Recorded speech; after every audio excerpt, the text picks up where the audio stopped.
So friends, today we are going to start the third chapter of a book named Physics Fundas by Karan Damodar Dasani. The third chapter is force. If the object is moving with an acceleration a having mass m, its effect is called force. That is, F is equals to ma, where F is force, m is mass of the object, and a is acceleration of the object. So the unit of force is kg meter per second square or Newton. Characteristics of the forces. Force is a vector quantity, that is, it has a magnitude as well as direction. Force always has a point of application. Force can be of two natures. First one, tensile. We can also say that as a pull. Second one, compressive. We can also say that as a push. Types of forces. Based on contact between the force and the body, we may clarify the forces as contact force and body force. Contact force. The force produced due to the direct contact between the bodies. For example, frictional force. Body force. The force produced without the direct contact of the body. For example, magnetic force, gravitational force. Newton's laws of motion. First law. A body which is either in motion or at rest does not change its state of motion until any net external force is applied on it. This is also known as the law of inertia. Consider the example of a top. If we start spinning it, then it should constantly spin still any external force is acted on it. But practically, we observe that it stops spinning after some time. This is due to the frictional force between the top and the surface. So here the frictional force acts as an external force and changes the state of motion. Momentum. The product of mass m of a body and its velocity v is defined as momentum p. So we can say that p is equals to m dot v. Momentum is a vector quantity and its direction is the same as that of velocity. Second law of motion.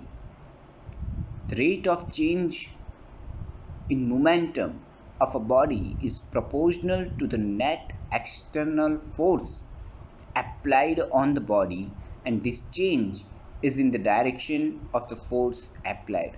So mathematically, F is equals to dp by dt, where dp is change in momentum and dt is time rate of change of momentum.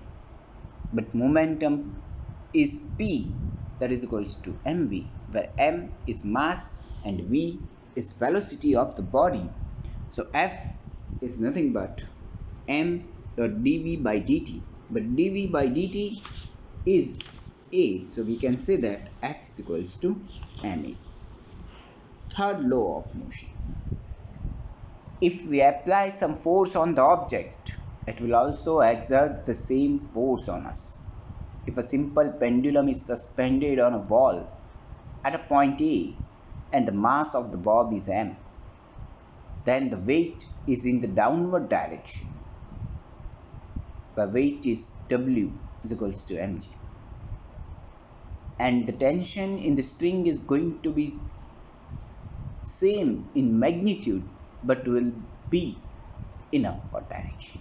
Your weight is action and the tension is reaction, which is of equal magnitude but opposite in direction. Law of conservation of linear momentum. The initial linear momentum and the final linear momentum for a system are same. or the total linear momentum of a system remains constant. Considering the example of a train engine and a train compartment having masses me and mc respectively. Initially, the engine alone moves with a velocity u, while the compartment is not connected with the engine. Now, if the compartment is joined, then the combined system moves with a velocity v. That is, initial momentum is me into u plus mc into 0, and final momentum is me into v plus mc into v. So we can say that v will be equal to me into u divided by me plus mc. So as the mass increases, the velocity decreases. Principle of physical independence of force. The principle states that if more than one force act on a body, then each force will produce the same effect as it would have done while acting alone. Principle of transmissibility of forces. If a force acts at a point A on a rigid body, then the same force can be considered to act at a point C because both the points lie on the same line. Resultant force. If a number of forces are acting on a body like F1, F2 up to Fn, then we can replace all these forces by a single force which will produce the same effect as produced by the number of forces.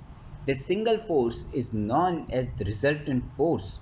The resultant force on a point is going to be 0. Concurrent forces. The forces which meet at one point are known as concurrent forces. F1, F2, F3 are concurrent forces. Equilibrium. If the resultant force acting on the system is 0, then the system is said to be in the equilibrium. That is, algebraic sum of horizontal forces must be 0. That is, summation of fx is equals to 0. Algebraic sum